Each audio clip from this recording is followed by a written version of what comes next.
G'day, we're up Cape York and we've just had a terrific night at the Archer River Roadhouse, but now we're in for a real treat, a track called the Kingdom Come track.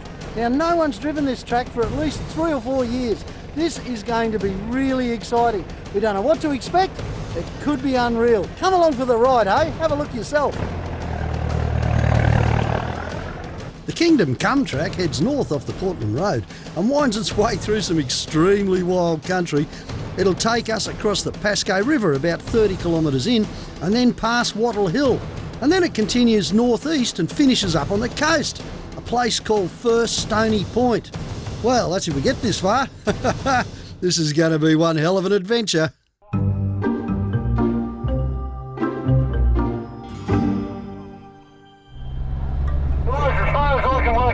We'll find the beginning of Kingdom Come probably 70 or 80 k's down the Portland Road, so we'll turn right up here. I hope the excitement level's there, because this could be a big one. I wouldn't expect anything less. I wouldn't be here if I was expecting anything less. You guys just love a bit of punishment, don't you? That's good, because I think we're in for it. Exploring Cape York is fairly easy these days as the dirt roads are well maintained, giving good access during the dry seasons. That's good access to the bad bits. Guys, according to the VMS, this is probably it, about 100 yards here on the left. Have a look, eh? I can see from here that it gets a bit gnarly almost straight away. The Kingdom Come track isn't that far from the coast, so the terrain's made up of a mixture of sand, rock and clay. It's all been compacted over the years, but this type of earth can easily fall victim to erosion and make for a bit of a bumpy ride.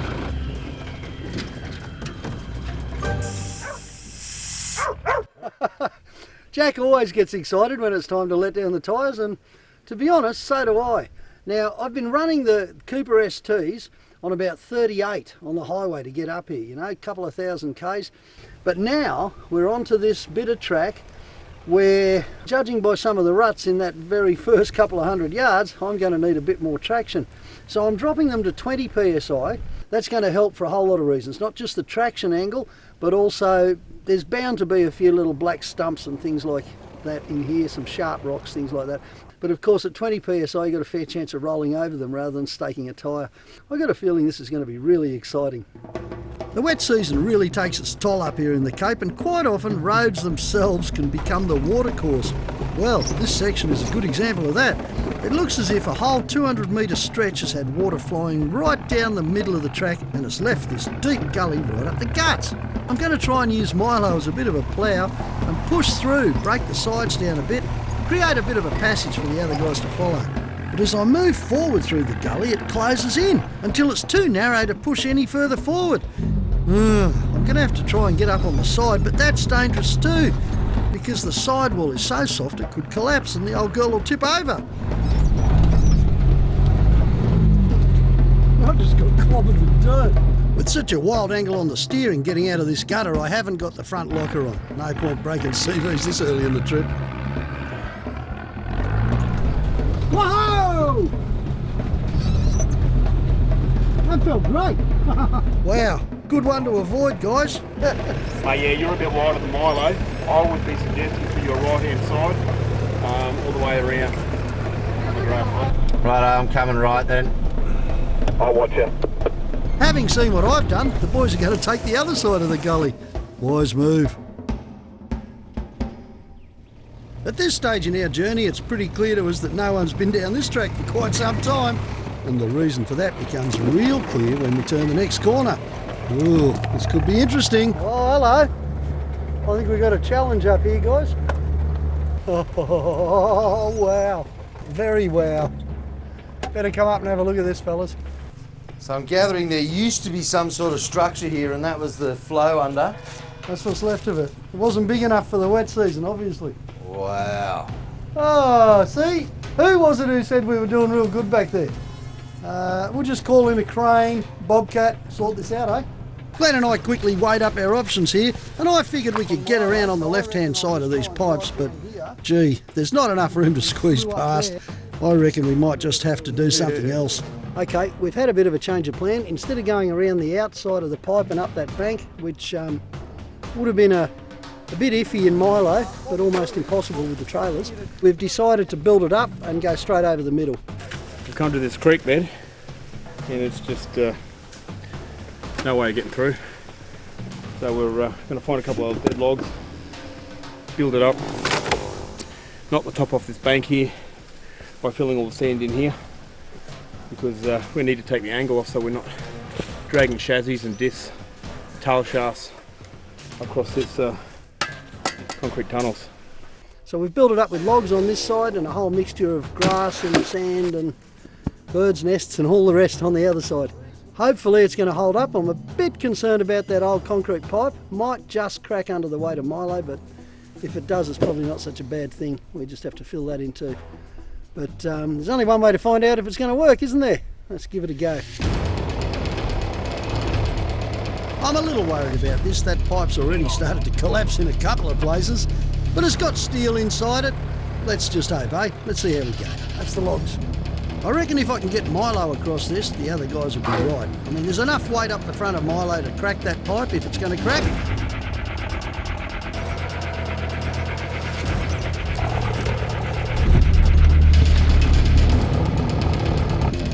Just trying to get a bit of a bounce up the other bank now.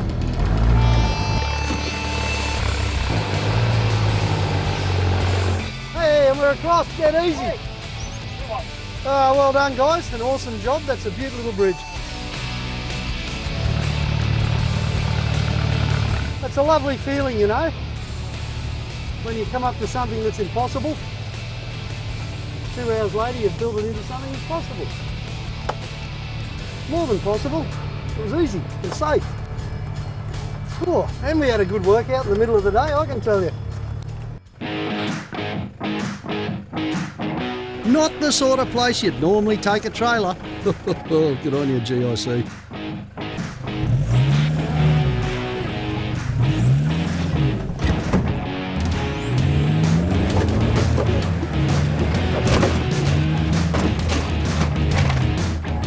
Oh, Roothy puts that thing through hell, doesn't he? Geez, mate, you stuffed that. You're going to have to bung more logs in. Ah, Gleno's got the old wife's shopping trolley along. Whoa! Could be in for strife here. Front right on the pipe, beautiful. Lovely. Come straight at me. Oh, not at me. That's it. Whoa! That's it. Go. 10 out of 10 for road building, guys. We did well, eh? Took a 200 series, a Hilux, 2 trailers and an old Milo. What do you reckon we just bury the camera cars in here to make the trip home easier? I wonder how many more of these things we got to go. It's getting good. Hey guys, the dirt colour's changed and the scenery's changed at the same time. Happens real quick, doesn't it? Wow, look at that, just coming out into a wide open plain. There's supposed to be a place called Wattle Hill in here, and I can see wattle everywhere here. Yeah, it's not hard to work out where they got the name from. This is great, isn't it? There's nothing I like more than a fresh track, when you've just got no idea what's going to go on. Oh wow, when the thick bush clears a bit you can really appreciate just how beautiful the landscape is up here at the Cape. But you've got to make sure that backdrop doesn't distract you from holes in the road, I can tell you. One of the tricks to driving up here when it's like this is to not be too complacent, because it can be all beautiful for a little while, really nice, you know, nice and smooth third gear stuff, and then all of a sudden, whompa, bang, you're into something really nasty. So just keep your eyes open and don't go too fast. As well as running along the tracks, the water can cut straight across. When it's in the wet, it'll do anything it wants to do, to be honest, and that causes huge erosion gullies that sort of leave the track looking like huge axes have belted into it or something. Can easily swallow a four-wheel drive, these holes too.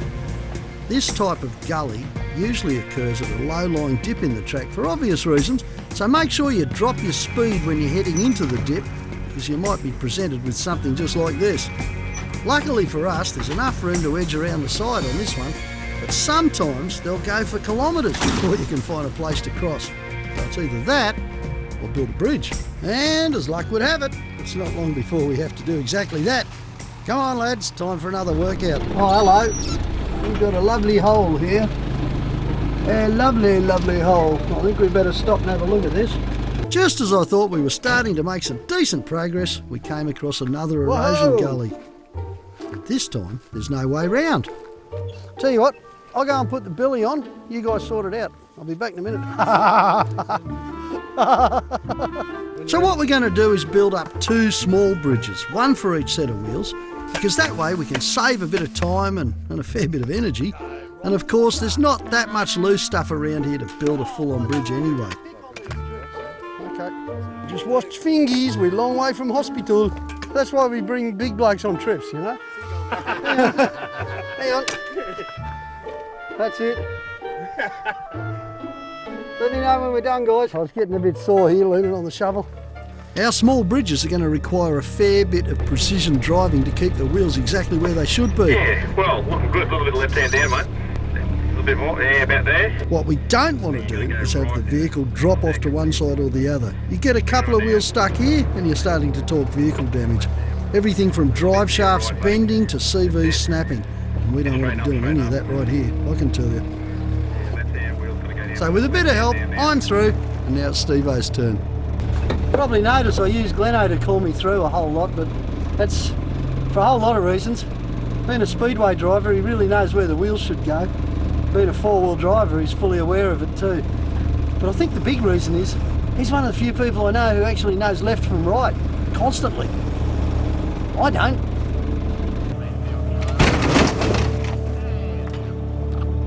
Now it's Gleno's turn, and I know what he's thinking. He doesn't want to leave parts of Vanessa's 200 sitting up here for too long. That's it, okay, straighten it up and come back. Glenn's driven the 200 in all sorts of rotten conditions now, and he knows how the traction control works, when it works to its best advantage, and how to make it work. And that, after all, is everything in a trip like this, knowing your vehicle. So get out there and practice some more yourself, right now. Well done, mate.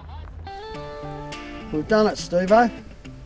Another bridge. Another bridge. How much road building have we done on this trip? Struth. And that's such a puny little hole, but so potentially disastrous if you get it wrong. Well, I knew that this adventure was going to be a tough one, and I know that this track hasn't seen any traffic for years, so it's not surprising that it's overgrown and very difficult to follow at times.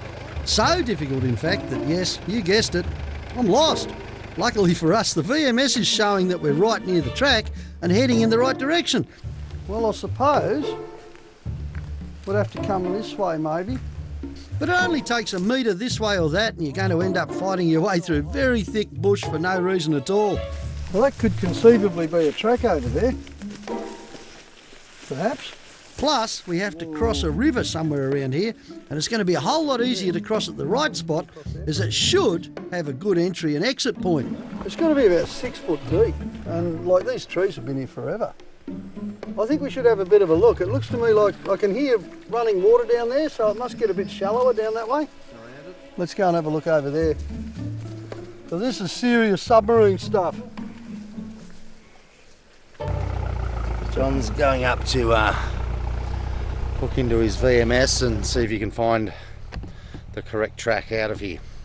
We'll go back to that turn off that we saw where the track was really badly rutted out and see if that's the track we're supposed to be on. I need a little bit of motion so I can get a reading off the VMS and roughly work out which way we should be going. And it's very confusing because up here, of course, you know, if that track hasn't been driven for a while, which it hasn't, obviously, it's just disappeared. So really, to some degree, what we need to do is find where the river crossing is and then see if we can work out where the track is from either side of it. But there's an issue there too. I mean, you don't just hop in a river here and swim up and down until you find the crossing, because there's a fair chance something will find you a lot earlier than you finding the crossing. We'll have a go and we'll see what we can find. With time to ponder, Glenn remembers a conversation he had with a local at the Archer River Roadhouse. Someone said 20 years since this has been driven. 20 years? And it goes all the way to the coast, doesn't it? Yeah. Yeah, 50 k's. It's going to be an interesting 4 days. Or 4 weeks. Or 4 weeks. You know how to drive a bulldozer? Yeah. You do? I'll work it out. Yeah, I may have found a track. There's a huge rut down the middle of it. But it's probably got less trees than everywhere else. and it's going roughly in the right direction. But at this stage, if you guys can just hang tight, and I'll see how far I can get in here and see if there's a creek crossing down the bottom. Okay, I'll be back in a minute. Copy that, John. It was really starting to look like that local was right. I don't think anyone's been here in 20 years. Look at the regrowth, it's insane. I might have found something that's an old river crossing. I'll just hop out and have a look. Come on, Jack. Oh, 100% pure croc territory. Oh, Jack's not keen to go in for a swim.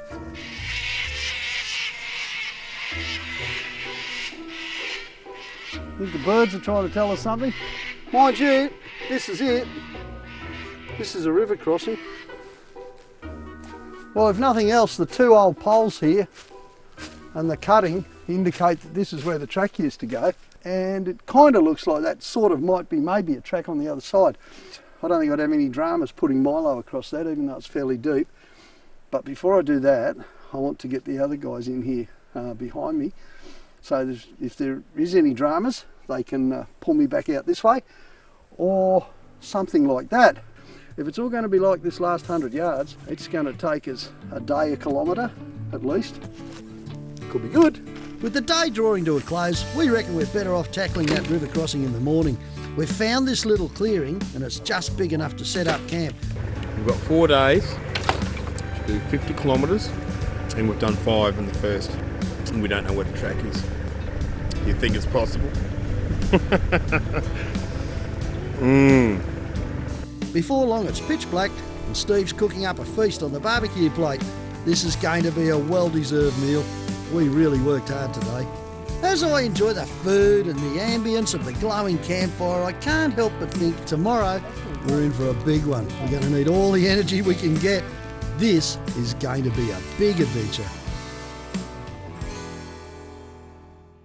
It's the start of a new day, and having slept like babies, we're ready to face the challenges that this track is going to chuck at us today. With the camp all packed up, I'm going to lead the way into the bush and towards the river crossing. Okay guys, I'm pretty sure this is the way I came through yesterday. You see a few crush marks.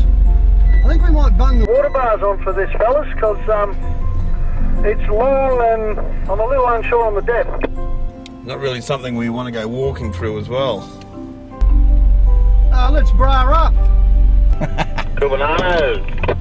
This water crossing looks like it gets fairly deep on the other side, so it's a good idea to use a water bra. Right, well I'm up first in Milo, and I'm really hoping I can get across here without a problem. And more so, hoping it's worthwhile and there's a track on the other side. Our goal is to get to the first stony point, and it's said to be like a little piece of paradise. I can't tell you how keen we all are to reach it, and spend some time there too. I've got water in the floor already. About 4 inches of it. When something hasn't been crossed for a long time, like this one, there's a fair chance of soft sand on the other side, and that can be where things get tough. I thought this might be the problem.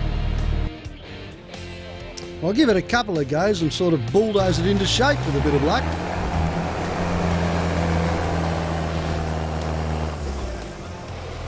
Come on, Milo.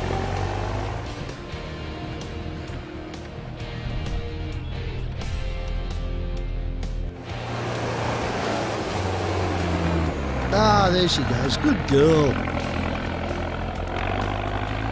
When you do one of these, you've got to remember all the time. Could there be a nasty mean croc hiding behind that tree? That's good, mate. That's a nice line. There's nothing there to grab your diffs. Even with bigger tyres and a bit of air out of them, Steve-O's probably going to have an issue with that soft sand on the other side. Okay, wheel up there, mate. Come back. Coming back, Steve. Come back till you're back in the front wheels are back in the water. Better punch it, Steve. You're going to need to here. Okay, Steve-O. Okay, hold it there, mate. It's just super soft all the way through, and there's nothing for it but to try and winch him through step by step. Now give it. I reckon Steve's probably cleared a fair bit of loose sand, so maybe Gleno will find it easy. Maybe he won't. You're done, Steve-o. Now we'll see what we can do with Has-Been. Let's give the 200 a run, buddy. Okay, we've got the trailer on the back. I'm now down on 16 pound. I'll do the first part in first gear low range. Nice and slow. And when I come to the bank, I'm going to slot it into second. See if the 200's got enough grunt to do what it needs to do. Okay, slotting it into second. And here I go. That's the difference lots of power makes. Look at that. Glenn's picked the right line and charged all the way through. Good on you, mate. What an awesome job. Thanks, can we just throw it back so I can wash the trailer? Guys, what we're going to do here, I'll just forge ahead in Milo and see if I can pick the track using the VMS. With everyone across, I take the lead and push forward down the track. Not much further and things aren't looking good. The track's completely closed in on us again and there are fallen trees across our path. It's time to crack out the chainsaw, I reckon. When the going gets tough, the tough do 20 metres a day. My worry's rapidly becoming a reality. The track has faded right away. Can't even see it at all, actually, and we're just forging our way using the VMS as closely as we can. It's not long, however, and I'm going to take off on foot once again and try and spot a few signs of track. What's the verdict? Well, the track actually sort of, from what I can make out, goes this way. It's clear there anyway for a couple of 100 metres, so I'll just zigzag around in front of you. We'll get Gleno to back up a bit and you swing up here. And this time, let me get ahead again. Well, I think I've lost it up here. I'm going to turn around, follow my tracks back and hopefully see if I can peg it over there. The VMS has given me good readings.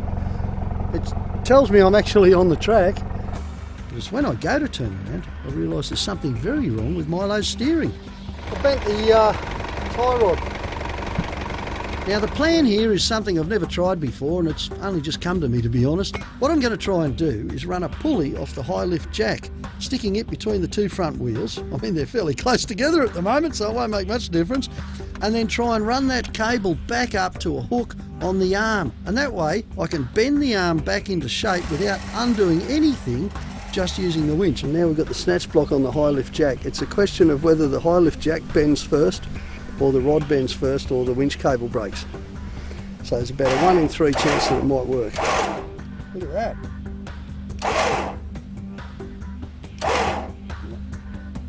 I think we've done it. It's not great. Might just have enough steering to get out of here though.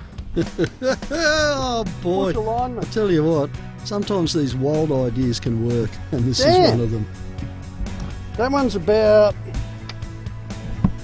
half an inch in, and that one's spot on. So we've gone from the front wheels looking like that, and the rod being bent up behind the diff so I can't steer, to the front wheels, I'm exaggerating here, pointing just in a little bit, and the rod being in a position where it can move. So 2 degrees towing, 3 degrees caster, camber angle spot on. No, it's nothing like that, but it might just steer. Leno! Yes, John. Yeah, mate, I've got it steering again. I've got enough bend out of it to get it steering. Mate, what a mission. Sounded like it was bent like a banana. Oh, it was. It was full on. The front wheels were ploughing. And guess what? We put the snatch block on the high lift jack, strung it between the wheels, Put the winch cable down and pulled it back into place. How good's that? I think it was just a lucky break myself. Anyway, I'm steering again, so I'm going to try and come back. You know how nice it feels to drive out of a situation like that? You know, when you're just sitting there thinking, no one knows where I am, I'm stuffed. 45 k's to the coast. We pretty much can't see a thing in front of us. We think there used to be a track here. Just like the river crossing, this is going to be a way of finding the track. It's kind of confusing. You'd almost think someone might have driven here, but most of these tracks are animals, and of course that's what happens, you know. Man crashes through the bush, makes a track, and then doesn't use it for a few years, and all the animals use it. Anyway, we'll give this a bit of a go and see how far we get. Through the bush we go, just following the BMS. See, there's a deep ditch all the way through with a real steep bank on the other side. Over here, you could almost drive it, but there's trees all over the other end. Well, we've walked and we've tried driving and we've done all sorts of things, but everywhere we look, no signs of the track and more thick scrub. Each way we go back here, guys, is taking us into that gorge, which is impassable, and even if we did put the effort into passing it, we wouldn't be able to climb the other side. So, well, I'm going to have to make a call on this. This track's come to an end. What a bummer. Well, we have tried everything we know. We've fanned out, we've walked all over the place. We thought we had the track, but we've lost it completely. It's just not here. It just goes to show the strength of Mother Nature. I mean, I'm always harping on about this, and now it's caught me out. I suppose you can expect that, can't you? You don't drive something for a couple of years, it's gone. Well, I don't know how many years since anyone drove this, but it's gone completely. Well, I reckon the best bet at this stage is to backtrack, go and see our local contact, have another yarn, see if we can find another one of these awesome, not driven lately tracks. But this time we'll try for something not driven in the last few years. Coming back the other way, and of course everything's different, isn't it? Plus there's been a fair bit of water through overnight. This doesn't look real good, actually. Wedged on the pipe, big time. Things have changed a little bit, the water's up a bit, the logs we put in have settled a bit, and now we've got the trailer wedged in some broken concrete pipe. So Steve's going to have a bit of a chisel at the concrete.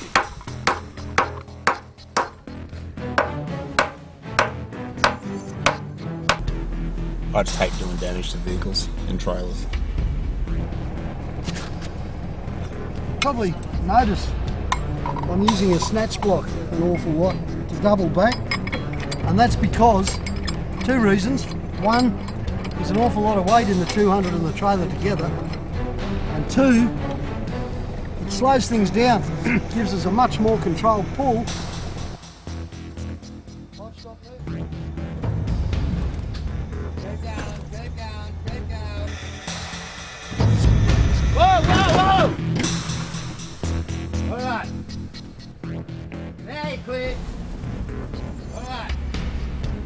You were lifting the whole other pipe was out of the ground, the jockey wheel was just taking the whole pipe with it. Well, it took a bit, but we got Glenn free from the clutches of that bridge. It's taken a fair bit of time though. And you know what? We've just about run out of daylight. We're stuffed, we're exhausted, we're hungry. It's time to switch off and set up camp. Even though they've got the campers, Gleno and Steve just don't have enough room here to set them up. So they'll just put out their swags. It's not long until we decide on our new mission, and that's to take the nearby Pasco River track and see if we can get through to the Wenlock Falls. It's a spectacular spot that I visited many years ago on the motorbike, lots of times actually. But I'll tell you what, the way the Cape changes every year, this could be a real adventure. It's going to be great. Bring on a new day. We've chopped up some onion, and here we go. I'm using my old burner so I get lots of heat into it. Pure sesame oil, in it goes, quite a bit of it, and then some garlic, in it goes. Oh, I don't know, I'm suggesting a whole tube. I'll just give that a little bit of a fry up. Now, in the angle, I've had these pork rashers. Okay, that's starting to sizzle up a little bit. Pot's heated up, onions sizzling, spot on. A little bit more sesame oil, because I like it. And then in go our pork rashers. I know, you're wondering what sort of quantities. Well, nearly 2 kilos. The trick here is to try and cook the pork quite well, because that brings the flavour out of it. It's just like bacon, you know. I'm going to add some soy sauce. Quite a lot of soy sauce, there we go. Jiggle, jiggle, jiggle. And veggies, in go the cans. Mixed veggies. The bamboo shoots. What do you know? They're not actually in the recipe, but with a bit of a stir. This is chicken stock. Gee, 2 litres of chicken stock. Not bad. And we add some rice.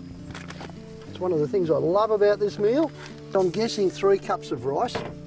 I may have to add a little bit of water, but I'll work that out as I go. Now, when we get it to that stage, what we need to do, of course, is to get it up to the boil. Because we're cooking the rice now, I'm going to put the lid on, leave it for a couple of minutes, keep an eye on it, and I'll probably boil it 10-15 minutes and then just let it simmer for a while the rice cooks. Let's go.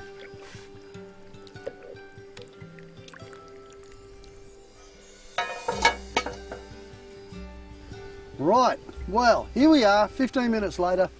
I've given it a few stirs along the way and I know it's right to go. I need a taster. Glenno, you want to try some of this pork risotto? You deserve it. Anyone who can punch a 200 into the places you punch it and come back for more. Wow. Look at that. Looks the goods, doesn't it? It'll be hot, mate. It will be? Yep. Give it a bit of a go. As usual, John. Is it good? Spot on. Is it? Unreal. Feed it to the camera crew? No. Okay.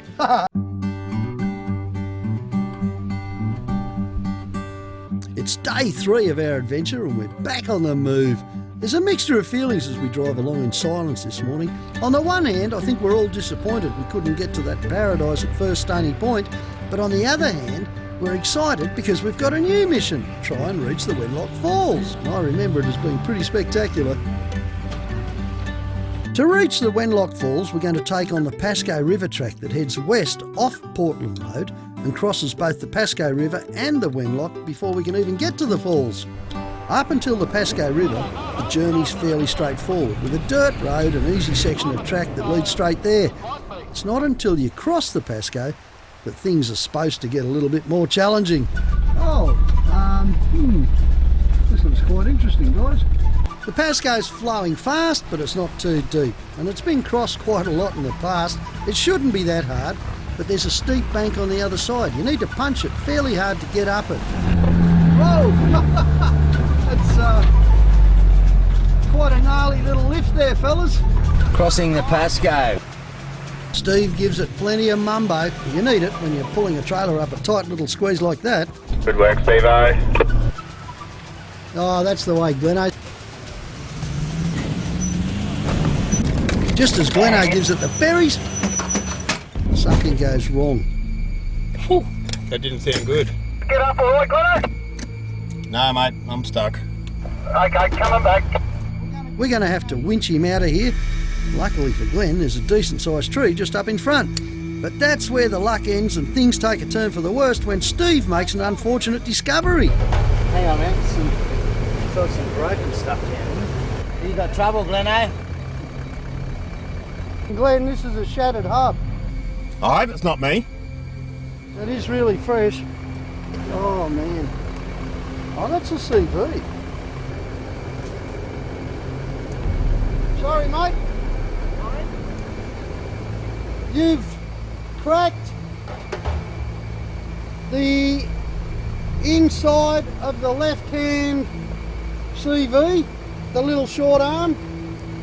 It's just come right away completely. You've just got a little bit of shaft hanging there. It looks really ugly. Yep. We'll get you out of here and we'll have a look, eh? We're going to need to get Glenn on some flatter ground so we can have a look at this.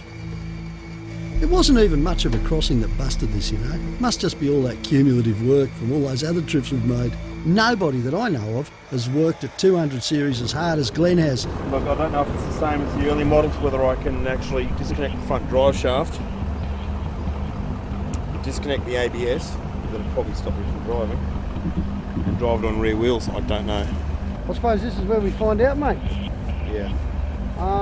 Is it driving at all, or? I don't know. I'll try. Do you want to give her a try? This isn't good. This is why we do these trips, to find out what goes wrong, but this is really not good. Later on we found out that this was the first 200 series in the world that had cracked a CV. Oh, I think we're going to do damage, Gleno. Yeah, mate. Do you want me to bring Milo back and pull you out of here? Gonna have to, mate. All right, mate. Bummer. Gleno's not happy. Left. Keep coming. Right, Milo's pulling the 200 up the track. We've got to find somewhere flatter to have a look at this.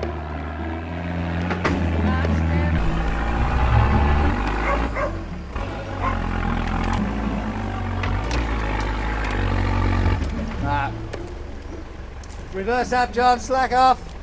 Things are going from bad to worse here, and the strain has caused Milo's steering arm to bend once again. But even worse this time. Whoa! Looking good. Can we fix that here? Yep. Oh, well, we have to because I won't get out of here. She dug a banana.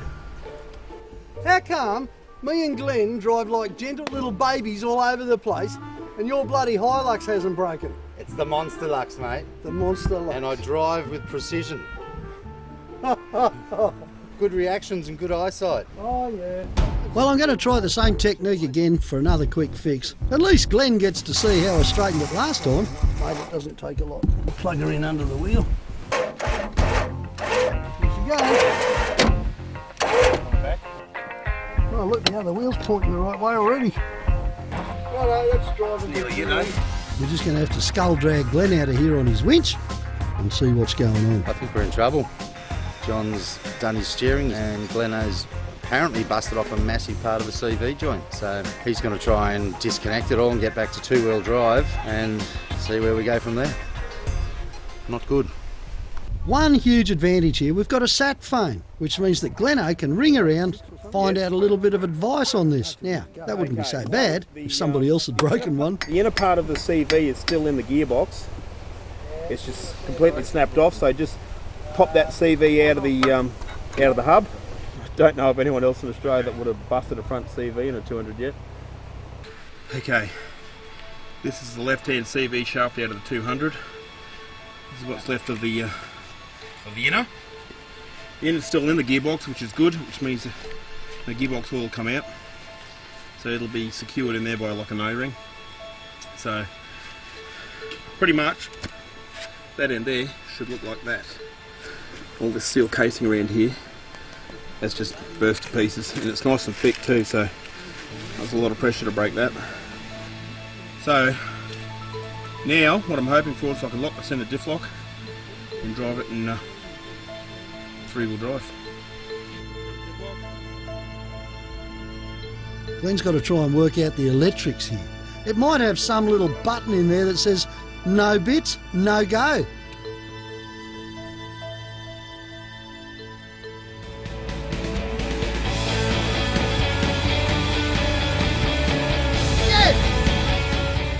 It's worked, you beauty.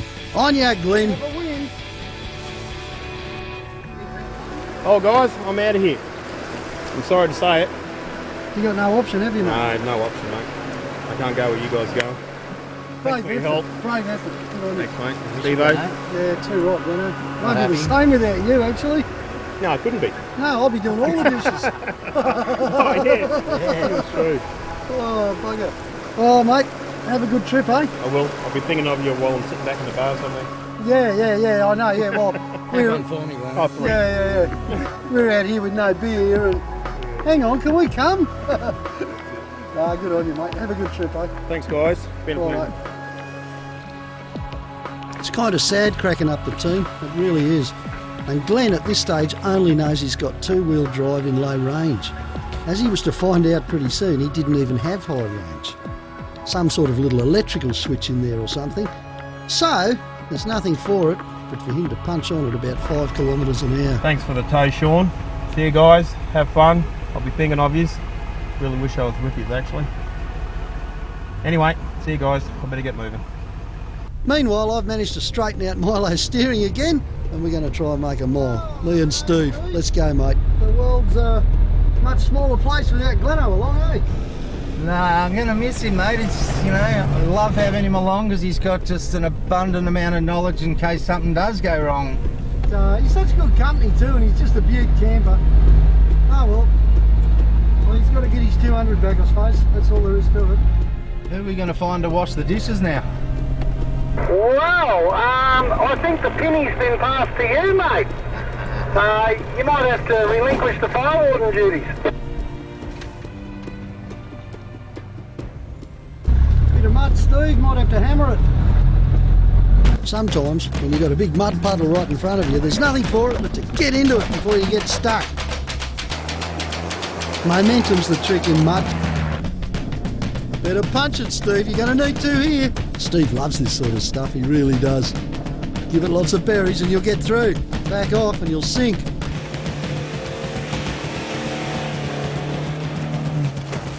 It's a bit tight in here, Steve-o. Yeah, this trailer's getting harder and harder to navigate through these trees. Oh, crap. Come on, Milo. The track is super tight, there's trees all over the place and he's got to punch through the mud at the same time. That's going to take some work on the wheel. He's good at it, but there's limits. I'm stuck between a rock and a hard place here, mate. I can't go forward, can't go back. Righto, come on, mate. I'm going to drive into the grass here, come over to about where that tree is, which will probably be nice and wet, and then I'll put my winch on the front and point you to the left while you're turning, okay? We're just going to have to skull drag Steve back into the right direction. It's not his fault, there's no traction, there's trees everywhere. What are you supposed to do? When you unhook that winch, I'll see if I can get out. Righto.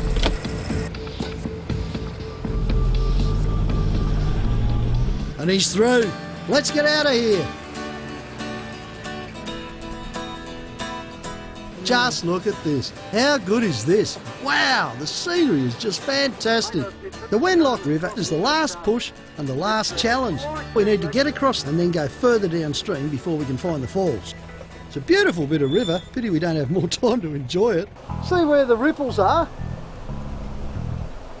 Yep, straight across. Yeah, it's sort of a boomerang shape. Well, it's rippling because that's the shallow bit. Traction's not going to be an issue at all because of the rocks. It won't be an issue until well over there where it turns into sand. So, for me, I'll be in first gear low range going putter, putter, putter, putter, and listening for any crunches. This is igneous rock, you know, volcanic rock.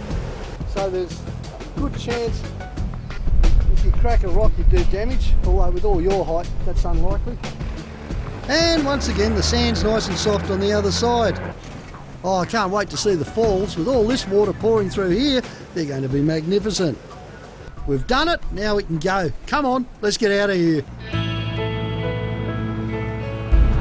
Steve, this is the track up to the falls, only about 8, 9, 10k, something like that. For me, it's like a trip back in time, about 15 years ago, because that's when I used to come up here all the time with the bike guys. Man, I just don't get better than this. The country around here is so flat and dry and everything else, and then right in the middle of it, bang, punches out with this beautiful set of waterfalls. This is it, Steve-o. The falls are just up here from memory. Wait till you see this. It's one of the prettiest spots on earth, and nobody knows about it. It looks unreal already from up here. Oh, wait till you see this, mate. This is very special.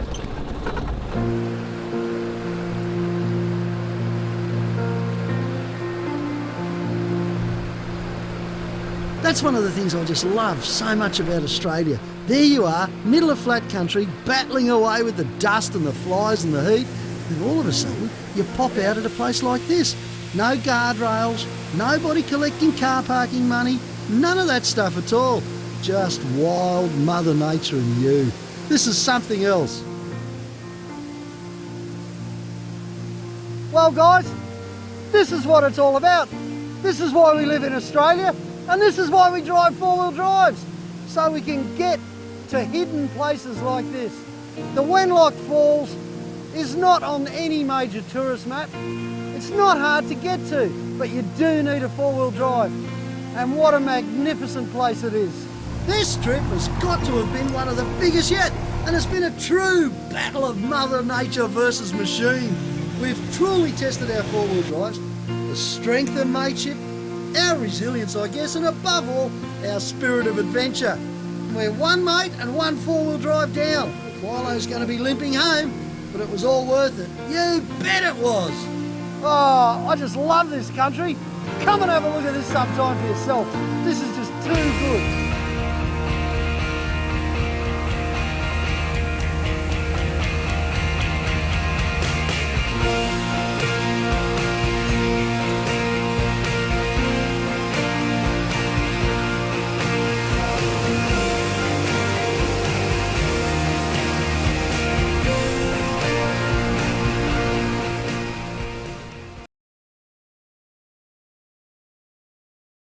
And we've just had a terrific night at the Archer River Roadhouse, and that's because today we're going to attack a track. And when I say attack, it probably could be an attack, because somebody's speaking on the radio and I'm going to go and kill them. Well, I'm tucking my socks for the next 5 days. The same pair of socks too. You won't be able to take them off. I'll peel them off with some acetone in cans. We may have found, I might have found... Good morning. Okay, 200 series is all back together.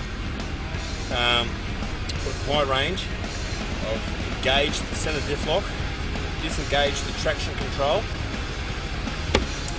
So far, we're on a winner. Hey, Glenn, eh? Yeah, mate. Mate, do you mind just doing all that again, please, because the camera wasn't rolling? No.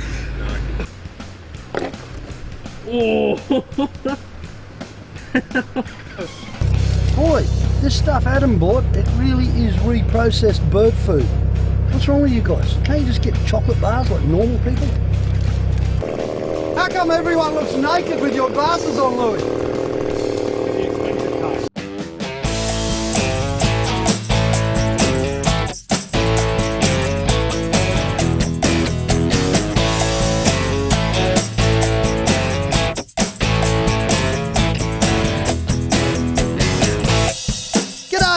Welcome to Roothy's Ruthless Tales. Go on, grab a slice of fair dinkum, Australia.